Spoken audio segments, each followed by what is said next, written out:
এখন আমরা দেখবো যে একটু আগে আমরা দেখছিলাম কি যে পরিমাণগত রসায়ন। এখন আমরা দেখবো যে তড়িৎ রসায়ন। তড়িৎ রসায়ন পরিমাণগত রসায়ন থেকে আরো সহজ এবং টপিকস গুলো কম এবং ম্যাথমেটিক্যাল পার্ট খুবই কম। ঠিক আছে। তো এইখানে আমি ম্যাথমেটিক্যাল পার্ট নিয়ে আলোচনা করছি, আর কিছু থিওরিটিক্যাল পার্ট আছে সেটা আমি ক্লাসের শেষের দিকে বলে দিব। সো কি কি ম্যাথ আসতে পারে তড়িৎ রসায়ন থেকে, যেহেতু টাইপ খুবই কম, তো জিনিসটা আমরা দেখে নিই। ঠিক আছে।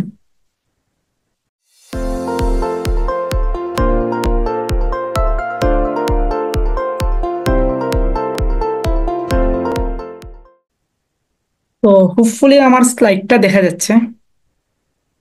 তো সেকের অলরেডি দেখছো যে সেকের কি দিয়ে দিছে, সার্কুলার দিয়ে দিছে। তো একটু আলোচনা করে ফেলি।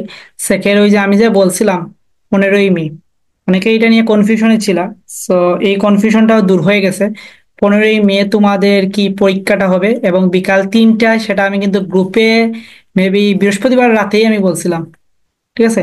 আর সার্কুলারে দেখবা তো অ্যাপ্লাইয়ের ডেট 13ই মার্চ দেওয়া। আমি বলছিলাম যে সার্কুলারটা 13ই মার্চ রেডি হয়েছিল, কোনো একটা কারণে সেটা পাবলিশ করা হয়নি, যার জন্য 16 তারিখ তোমাদের পূর্ণাঙ্গ পাবলিশ করা হবে আর কি। সার্কুলারটা পূর্ণাঙ্গ সার্কুলার দিব। তো যাই হোক, এত কিছুই বললাম। তো একটু এখন নিজের কোর্সটাকে প্রমোট করে ফেলি। তো তোমাদের যারা বন্ধু বান্ধব আছে তোমার সাথে পরিচিত, দেখো 450 টাকা তাদেরকেও বলতে পারো যে কোর্সটা এনরোল করার জন্য আর কি। পাইলে এখন আমরা তড়িৎ রসায়নটা দেখি। তো তড়িৎ রসায়ন আমি ফার্স্টেই বলছি, তড়িৎ রসায়নের মধ্যে খুব বেশি টপিকস নাই, আমাদের হাতে গোনা সিলেক্টিভ কিছু টপিকস। এই টপিকস গুলো আমাদের আছে। ওকে, তাহলে এই টপিকস এর কি ফ্যারাডের সূত্র আছে, তড়িৎ রাসায়নিক কোষের যে ফর্মুলা আছে, আর নানস্টের সমীকরণ আছে। আর কিছু লাস্টের দিকে পাবা, শেষের দিকে পাবা, সেগুলো আমি শেষের দিকে বলে দিব কি কি বাকি রয়েছে বা কি কি নিজেরা পড়বা। তাহলে ফ্যারাডের সূত্রটা কি? তাহলে ফ্যারাডের সূত্রটা ছিল যে এইরকম সূত্র, এক্সপ্লেইনে যাই না, ডিরেক্ট আমি এইখানে লিখে দিছি। ডাব্লিউ সমান Z I T is equal, আমরা লিখতে পারি M I T by EF. Okay, এখানে জেড কি? জেডটার পরিচয় হলো তড়িৎ রাসায়নিক তুল্যাঙ্ক। তড়িৎ রাসায়নিক তুল্যাঙ্ক, তড়িৎ রাসায়নিক তুল্যাঙ্ক, এইটা হইলো আমাদের জেড। ওকে, আর আইটা কি? আইটা হইলো আমাদের তড়িৎ প্রবাহ, আর টিটা হইলো আমাদের সময়। আচ্ছা, এখন যদি এইখানে আসি, এখানে এম জিনিসটা কি? এম জিনিসটা হলো তার আণবিক ভর। আর আইটা আর টিটা তো আমরা জানি। আর ইটা কি? ইটা হলো ওই আমাদের তুল্য সংখ্যা, বা কতটা ইলেকট্রনে আদান প্রদান করছে। আর এফ হলো ফ্যারাডের ধ্রুবক, সেটার মান হলো 96,500 ফ্যারাডে। ঠিক আছে। তো একটা প্রশ্ন এখানে লিখছি, সেটা জিএসটি তে আসছিল 2023-24-এ, মানে লাস্ট ইয়ার। তো দেখো, কোনো কপার সালফেট, তাহলে কপার সালফেটের সংকেত কি? C2 of SO4। আচ্ছা, দ্রবণে প্লাটিনাম তড়িৎদ্বারের সাহায্যে 1 আওয়ার্স যাবৎ 1.25 এম্পিয়ার তড়িৎ চালনা করলে ক্যাথোডে কতগুলো কপার জমা হবে? দ্যাটস ওয়াই তুমি ডাব্লিউ বের করার জন্য, তাহলে ডাব্লিউ এর ফর্মুলা কি জানি আমরা, যে MIT বাই হলো EF। তাহলে কপার সালফেটের তুল্য সংখ্যা বা ইলেকট্রন আদান প্রদান, এখানে ইর ভ্যালু হইল 2। তাইলে দেখো, আমি এখানে যদি বসাই, এখন বলছে কি কতগুলো কপার পরমাণু জমা হয়েছে, 150। তুমি কপারের পরমাণু সংখ্যাটা বের করবা। তাইলে এইখানে লেখা যায় আইটি বাই হলো ইএফ, আর এইখানে ডাব্লিউ বাই এম, এই এমটাকে এইখানে নিয়ে আসছি। তাইলে দেখো, ডাব্লিউ বাই এম আমরা কিন্তু পরিমাণগত রসায়নে দেখছি, এই ডাব্লিউ বাই এম কে আমরা লিখতে পারি কি মূল সংখ্যা লিখতে পারি। তাহলে এন সমান আমি লিখতে পারি WIT বাই ইএফ। আবার এই মূল সংখ্যাকে আমরা কি লিখতে পারি, আমরা এন বাই এন এ লিখতে পারি। তাইলে এইটাকে লেখা যায় আইটি বাই হইলো ইএফ। তাইলে এইখান থেকে আমাদের এন সমান কি লিখতে পারি আমি, IT by EF into N. এখন আই এর মান দেওয়া আছে 1 পয়েন্ট, প্রশ্নের মধ্যে 25। তারপর টির মান দেওয়া আছে 1 আওয়ার্স, তাহলে 1 আওয়ার্সকে সেকেন্ডে দিবা 3700। ইর মান হইলো 2, এফ এর মান হইলো 96,500, আর এন এর মান হইলো 6.023 × 10⁻23। এইটা ক্যালকুলেটরে দিবা, আনসার চলে আসবে, তাইলে এতগুলো কপার জমা হবে। এখন দেখো এইখানে যে ম্যাথটা আছে, এই ম্যাথটা হইলো তোমাদের হোমওয়ার্ক, নিজেরা করে নিবা। না পারলে আমাদের ডিসকাশন, যে পেইড ডিসকাশন গ্রুপ আছে এইখানে দিবা। এখন আসো তড়িৎ রাসায়নিক কোষ। তাহলে তড়িৎ রাসায়নিক কোষের মধ্যে এই সূত্রটাই ম্যাটার করে। এটা হলো ইনার্শিয়াল। তো এটাকে লেখা যায় ই অক্সিডেশন আর ই রিডাকশন, অর্থাৎ জারণ বিভব আর বিজারণ বিভব। তাহলে জারণ বিভব আমরা চিনবো কিভাবে? তাইলে ধরো কোনো একটা পরমাণু ধরলাম এ, তাইলে এর জারণ বিভব দেওয়া আছে নাকি বিজারণ বিভব দেওয়া আছে সেটা আমরা কিভাবে বুঝবো? আমরা পরিমাণগত রসায়নে শিখছিলাম জারণ মানে সারণ। তাইলে পরমাণু থেকে আয়নে পরিণত হবে, তাইলে এই ধরনের সিম্বলাইজ যদি থাকে তাইলে এইটা বুঝবা যে জারণ বিভব দেওয়া ই দিয়ে যদি এইভাবে দেওয়া থাকে, প্রথমে পরমাণু আর পরে যদি আয়ন থাকে তাহলে এই বিভবটা দেওয়া আছে কিন্তু জারণ বিভব। আর যদি প্রথমে আয়ন সাপোজ ধরো এইভাবে দেওয়া থাকতো, তাইলে বুঝে নিবা সেটা দেওয়া আছে বিজারণ বিভব।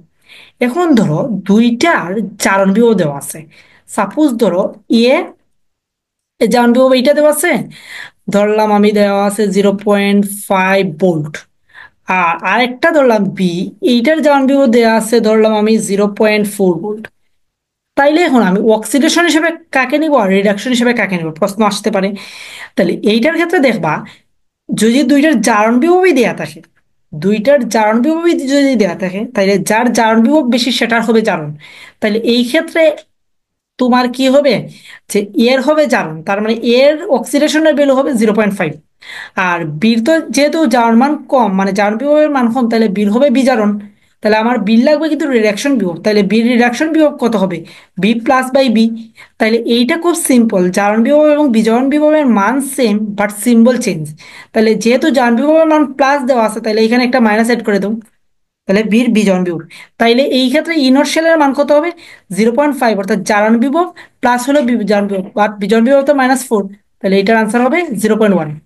তাইলে আমরা ইনর্শিয়ালটা পেয়ে গেছি। ওকে, তাইলে এখন দেখো আমরা যে শেষ যে প্রশ্নটা আছে এইখানে ক্ষেত্রে, যে তোমার একটা দেয়া আছে, তো এটা দুইটারই কিন্তু বিজন বিভব দেওয়া আছে। তাহলে আমি বলছিলাম কি, তাইলে এখন তোমাকে দেখতে হবে কার জারণ করছে কার বিজারণ করছে। তাহলে তুমি যে জিনিসটা করবা আমার টিপস অনুযায়ী, তুমি দুইটাকেই জারণ বিভবে কনভার্ট করবা। তাহলে এটার জারণ বিভব হবে, যেহেতু মাইনাস দেওয়া আছে তাহলে এটার জারণ বিভব হবে প্লাস, আর এটার জারণ বিভব হবে মাইনাস, এত বলতো। তাইলে যেহেতু এর জারণ বিভবের মান বেশি, তাইলে জিঙ্কের হবে জারণ আর সিলভারের হবে বিজারণ।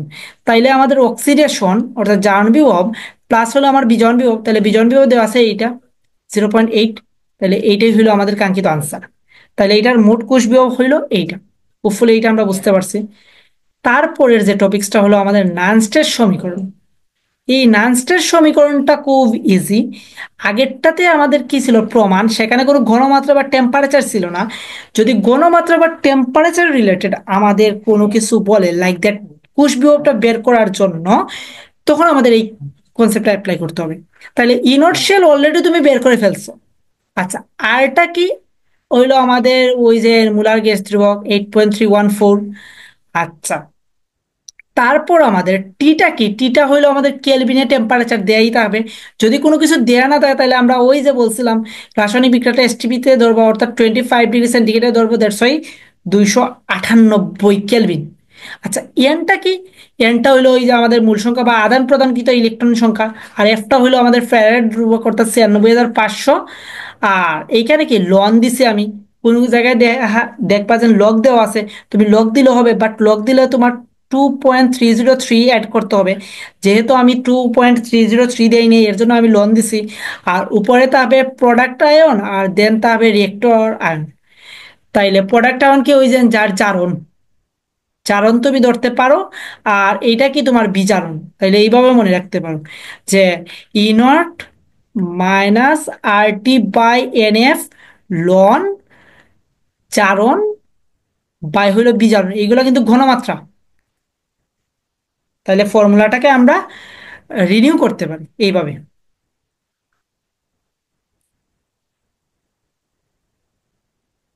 আচ্ছা, তাইলে এখন যদি আমরা দেখি এই ম্যাথটা যদি করি, এটা জিএসটি 2023-24 আসছে, ম্যাথটা খুব সিম্পল।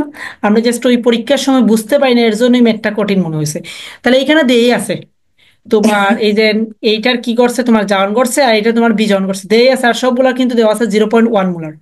ওকে, তাইলে এখন যদি আমরা ম্যাথটা করতাম, তাইলে ই সমান আমরা জানি E naught cell minus R T by N F লন। ওকে, দুইটাই যেহেতু 0.1, তাহলে আমি 0.1/0.1 মানে 1 আসবে আর কি, এটা রেশিও। তাহলে লন ওয়ানের ভ্যালু যা হয় আর কি। তাহলে ইনট শেল আমরা বের করি কি ভাবে, এই যে জারণ বিভব মাইনাস হইল কি বিজন বিভব। তাহলে এখানে নিকেলের যেহেতু জারণ করছে কিন্তু দেয়া আছে নিকেলের বিজন বিভব, তাহলে একে জারণ বিভবে কনভার্ট করবে কি, জাস্ট সাইনটা মানে সিম্বলটা চেঞ্জ করে ফেলবা। তাহলে -0.25 আছে, তাহলে এটা হবে 0.25। ওকে, তাহলে অক্সিডেশন পেয়ে গেছে, এখন রিডাকশন। তাহলে এটা বিজন বিভবই দেওয়া আছে, দেখো প্রথমে আয়ন দেওয়া আছে, তারপর দেওয়া আছে কি পরমাণু, তার মানে এটা বিজন বিভব। তাহলে 0.8, তাহলে অক্সিডেশন প্লাস রিডাকশন শেষ, ইনার্শিয়াল শেষ, মাইনাস 8.314। আর যেহেতু টেম্পারেচার দেওয়া নেই, তাহলে আমি বলছিলাম প্রমাণ টেম্পারেচার বা টেম্পারেচার দেওয়া আছে 25°C, তারপরে 298। আচ্ছা, তারপর এন এর মান কত, এইখানে দেখো সর্বোচ্চ কয়টা ইলেকট্রন আদান প্রদান করছে, দুইটা, তার মানে এন এর মান 296,500। আর লন ওয়ান ক্যালকুলেটার বসাবা, যেটা আসবে সেটাই হইলো আমাদের এটার আনসার। ওকে, তাইলে দেখো আমাদের তড়িৎ রসায়ন শেষ। এই যে যে যে তিনটা জিনিস পড়াইছি, এই তিনটা জিনিসের বাইরে তড়িৎ রসায়নের আর কোনো দেওয়ার মতো কোনো কিছুই নেই। এখন দেখো ইনক্লুডেড আমরা এক্সট্রা কি পড়বো, এক্সট্রা যে জিনিসগুলা পড়বো সেখানে দেখবা আমাদের লেড আয়ন ব্যাটারি আছে, লেড আয়ন ব্যাটারি,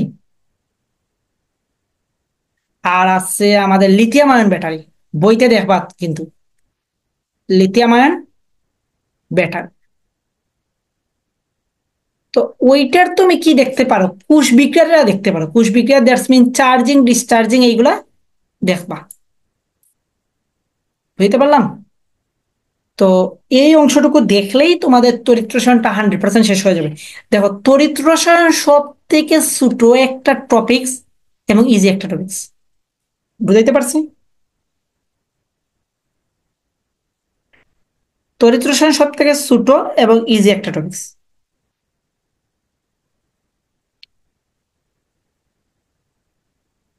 তো আপাতত ক্লাসটা এইখানে শেষ করলাম। আর তোমাদের সার্কুলার দিয়ে দিছে, এখন তো আর পেন খাওয়ার কোনো কিছুই নাই। আর তোমাদের কোনো বন্ধু বান্ধব থাকলে তাকেও অ্যাড করাইতে পারো। আর তোমাদের যে পরীক্ষাটা নিছিলাম সেই পরীক্ষার রেজাল্টটা কিন্তু দিয়ে দিব, রেজাল্ট সব রেডি করা দিয়ে দিব আর কি। তো আর বালা থাকো, সুস্থ থাকো, গুড বাই।